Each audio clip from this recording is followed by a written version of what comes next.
তো আমরা এখন বৃত্তাকার গতির উপরে একটি কোশ্চেন দেখব। তো এখানে এই কোশ্চেনটাতে বেসিক কিছু কনসেপ্ট আছে যেটা বুঝতে পারলে আমরা অন্যান্য আরও কমপ্লিকেটেড প্রবলেম সলভ করতে পারবো। তো কোশ্চেনটা কি বলছে, a cylindrical bucket filled with water is whirled around in a vertical circle of radius R. অর্থাৎ একটা পানি ভর্তি বাকেটকে আর ব্যাসার্ধের বৃত্তাকার পথে এই যে চিত্রে যেমন দেখানো আছে এমনভাবে ঘোরানো হচ্ছে। তাহলে what can be the minimum speed at the top of the path if water doesn't fall out from the bucket. এখানে আমরা খেয়াল করি, এখানে কি বলছে, সর্বনিম্ন কত দ্রুতিতে যদি আমরা ঘোরাই এই বাকেটটাকে, তাহলে এই বাকেটের মধ্যে অর্থাৎ বালতির মধ্যে যে পানি আছে সেটা নিচে পড়বে না। এই সর্বোচ্চ পয়েন্টে, টপমোস্ট পয়েন্টে আমাদের দ্রুতিটা কত হবে যেন এই যে পানি আছে সেটা নিচে পড়বে না। তাহলে এইখানে আমরা আগে খেয়াল করি, এখানে আমাদের কী বলছে যে পানি নিচে পড়বে না। পানি পড়া না পড়ার সাথে একটা জিনিস আমাদের এখানে আমাদের বুঝতে হবে, সেটা হচ্ছে অভিলম্ব প্রতিক্রিয়া বল। সেটা কি অভিলম্ব প্রতিক্রিয়া বল। এখানে অভিলম্ব প্রতিক্রিয়া বলের কথা কেন আসছে সেটা আমরা দেখি। অভিলম্ব প্রতিক্রিয়া এই বিষয়টা কেন বলছি, জিনিসটা অভিলম্ব প্রতিক্রিয়া বলটা কি আমরা কি জানি, যখন একটা তলের উপরে একটা বস্তু থেকে বা দুইটা তল পরস্পরের সংস্পর্শে থাকে, সাপোজ এটা একটা তল, এই যে এটা একটা তল, সাপোজ এই তলের উপরে একটা বস্তু আছে, এই যে এম ভরের একটা বস্তু আছে, তাহলে এখানে কি হবে, এই এম ভর এই তলের উপরে নিজের ওজন প্রয়োগ করবে, সেটা কি এমজি। অর্থাৎ এই এমজি পরিমাণ বল এই এম ভরের বস্তু এই তলের উপরে প্রদান করছে। কি তল, সাপোজ বি ড্যাশ একটা তল, এই বি ড্যাশ তলের উপরে এই এম ভরের বস্তু এমজি বল প্রয়োগ করছে। তাহলে এর প্রতিক্রিয়া স্বরূপ নিউটনের তৃতীয় সূত্র অনুযায়ী এই এমজি বলের প্রতিক্রিয়া স্বরূপ এই বি ড্যাশ তলও এই এম ভরের বস্তুর উপরে প্রতিক্রিয়া বল বা রিয়াকশন দেবে। সেটা কি, সেটা হবে এই এম ভরের বস্তুর উপরে, সেটা উপরের দিকে, সেইটাকে আমরা বলি অভিলম্ব প্রতিক্রিয়া আর বা এন। এই দুইভাবেই এন নর্মাল রিয়াকশন বা আর রিয়াকশন যে কোনোভাবে প্রকাশ করা যায়।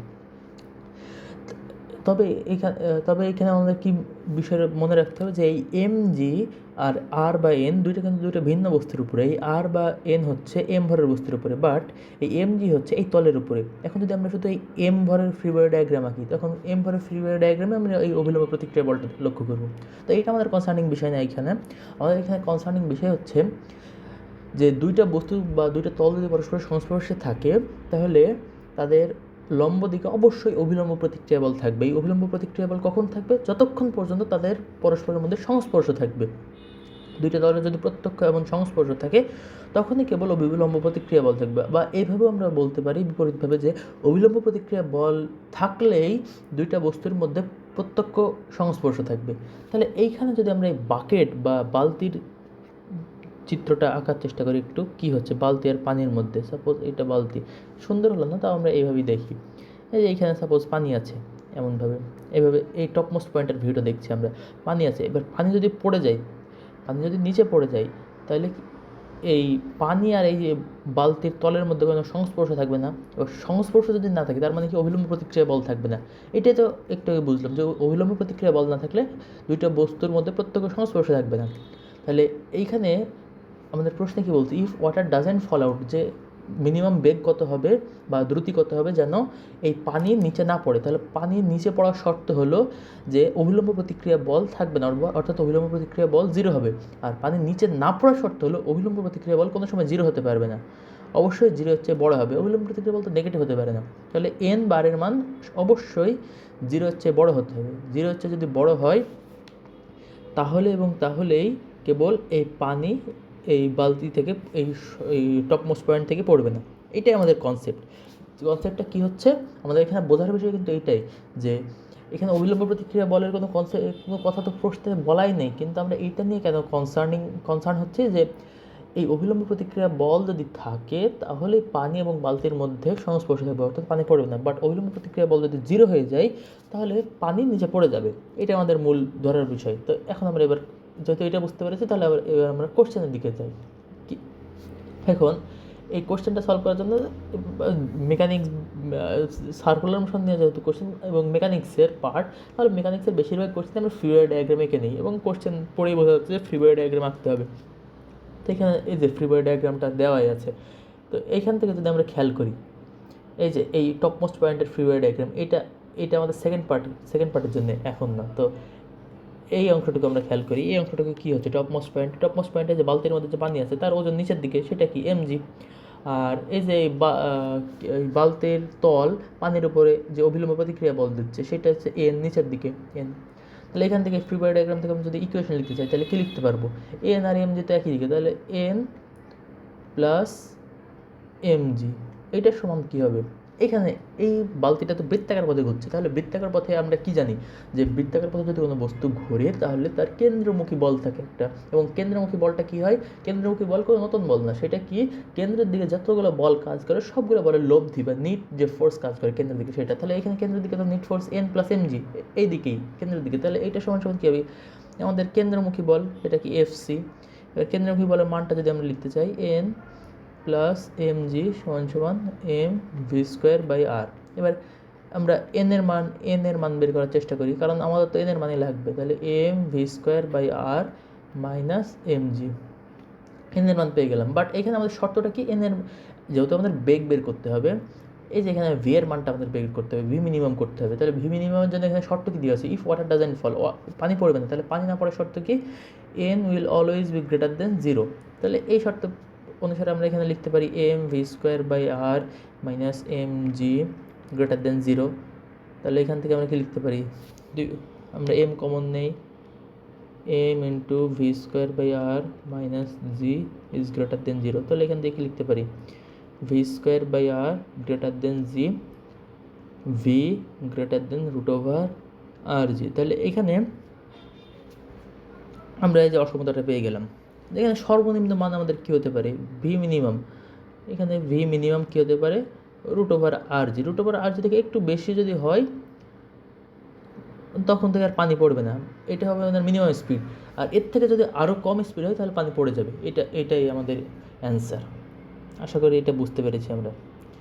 এখানে আরেকটা জিনিস আমি বলে রাখি যে এখানে কিন্তু কোশ্চেনে কোথাও অবিলম্ব প্রতিক্রিয়া বল এমন কিছু বলা নেই, বাট আমাদের কোশ্চেনে চেয়েছিল কিন্তু স্পিড। আমরা কিন্তু এই স্পিড বা দ্রুতি নিয়ে কনসার্নিং ছিলাম না। আমরা প্রথমে কী নিয়ে কনসার্নিং ছিলাম, যে ইফ ওয়াটার ডাজেন্ট ফল, এই শর্তটা নিয়ে, পানি পড়বে না।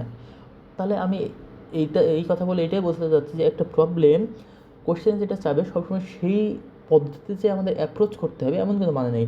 বেশিরভাগ কোশ্চেনে বা অল্প কিছু কোশ্চেনে হয়তো সরাসরি আমরা যেটা সেটা নিয়ে কাজ করলে হয়ে যেতে পারে, বাট কিছু কিছু কোশ্চেনে দেখা যায় অনেক সময় শর্ত থাকে বা কোনো কন্ডিশন দেওয়া থাকে, সেই কন্ডিশনগুলো যদি আমরা ফিল আপ করি তাহলে আমাদের কোশ্চেনের যে অ্যান্সার সেটা কিন্তু অটোমেটিক্যালি চলে আসে।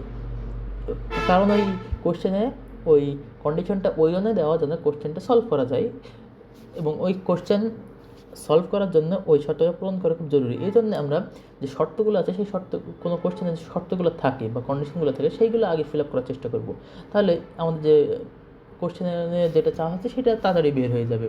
তো আশা করি এই ফার্স্ট পার্টটা বুঝতে পেরেছি। এবার আমরা সেকেন্ড পার্টের দিকে যাই। এবারে কোশ্চেনের সেকেন্ড পার্টে আমাদের কী বলছে, if it continues with this speed, what normal contact force the bucket excerpt on water at the lowest point of the path. অর্থাৎ এখানে বলছে যে এইভাবে এই যে স্পিড, এই যে ভি মিনিমাম রুট ওভার আর জি, এই স্পিডই যদি বজায় থাকে তাহলে এই বালতিটাকে যদি ওই স্পিডে ঘোরা নেয় তাহলে এই যে নিম্নের পয়েন্টে, যে অ্যাট দ্য বটম পয়েন্ট বা লোয়েস্ট পয়েন্টে, এই বালতির পানির উপরে, বালতির এই যে তল বালতির পানির উপরে কী পরিমাণ অবিলম্ব প্রতিক্রিয়া বল দেবে, এই যে হোয়াট নর্মাল কন্ট্যাক্ট ফোর্স, অবিলম্ব প্রতিক্রিয়া বল দেবে, নর্মাল ফোর্স বা নর্মাল কন্ট্যাক্ট ফোর্স। অবিলম্ব প্রতিক্রিয়া যেহেতু স্পর্শ বল সেজন্য বলা হয় যে নর্মাল কন্ট্যাক্ট ফোর্স। তো এইটা যদি আমরা এবার এটা তো আমরা এখন করতেই পারবো। শুধু এই যে ফ্রি বডি ডায়াগ্রাম তো এমনই হবে যে এই পানির ভর যেহেতু এম, তাই পানির ওজন নিচের দিকে কাজ করছে এমজি, আর এই যে বালতির তল পানির উপরে অবিলম্ব প্রতিক্রিয়া বল কোন দিকে দেবে, কেন্দ্রের দিকে। ঠিক আছে, এটা যদি দেয় তাহলে এখান থেকে আমরা যদি ফ্রি বডি ডায়াগ্রাম আঁকি তাহলে কী হবে, এই যে 2 নম্বর ফ্রি বডি ডায়াগ্রাম যদি আঁকি, N dash minus m g, এইটা কী হবে, আমাদের কেন্দ্রমুখী বলের সমান, সেটা কি m v square by r. এখানে আমরা অভিলম্ব প্রতিক্রিয়া বলকে এন ড্যাশ দিচ্ছি, কারণ আমরা এই যে টপ মোস্ট পয়েন্টে সেটাকে এন দিয়েছি, সেজন্য এখানে এন ড্যাশ দিয়েছি। এটা কোনো ম্যাটার করে না, এন ওয়ান এন টু যাই দিতে পারি। তো এখান থেকে আমাদের যে এন ড্যাশের মান তো বের করতে হবে। তাহলে এই যে এন ড্যাশ সমান সমান কি m v square by R plus M g. N dash is equal to m v square. M এবার ভি এর মান কত? ভি এই যে কি এখানে কি বলছে, if it continuous with this speed. এই দিস স্পিড মানে কোন স্পিড? এই যে আগে যে স্পিডটা পেলাম সেটাই। তাহলে ভি এর মান বসাই। ভি এর মান কি রুট ওভার আর জি, তাহলে ভি স্কোয়ার সমান সমান কী হবে R G by R plus M G. তাহলে এখান থেকে এটা বাদ, তাহলে এন ড্যাশের মান কী হচ্ছে twice m g, m g plus M g twice m g, এটা আমাদের অ্যান্সার। তো এইখানে আমরা আরেকটা ইন্টারেস্টিং জিনিস খেয়াল করি যে এই সেকেন্ড কোয়েশ্চেনটাই আমাদের কোনো কিছু করাই লাগলো না, আমাদের যা চাচ্ছিল সেইটাই আমরা সেটা নিয়ে আমরা কনসার্নিং ছিলাম এবং সেটাই পেয়ে গেছি এবং খুবই সহজে পেয়ে গেছি। বাট ফার্স্ট পার্টে আমাদের কী ছিল, এই যে ফার্স্ট পার্টে যেটা চাচ্ছিল কোয়েশ্চেনে, যে স্পিড চাচ্ছিল, স্পিড নিয়ে আমরা কনসার্নিং ছিলাম না, আমরা যে কন্ডিশনটা ছিল সেই কন্ডিশনটা নিয়ে কনসার্নিং ছিলাম এবং কন্ডিশনটা ফিল আপ করতে করতে আমাদের অ্যান্সার বের হয়ে গেছে। তো আশা করি এটা আমরা বুঝতে পেরেছি।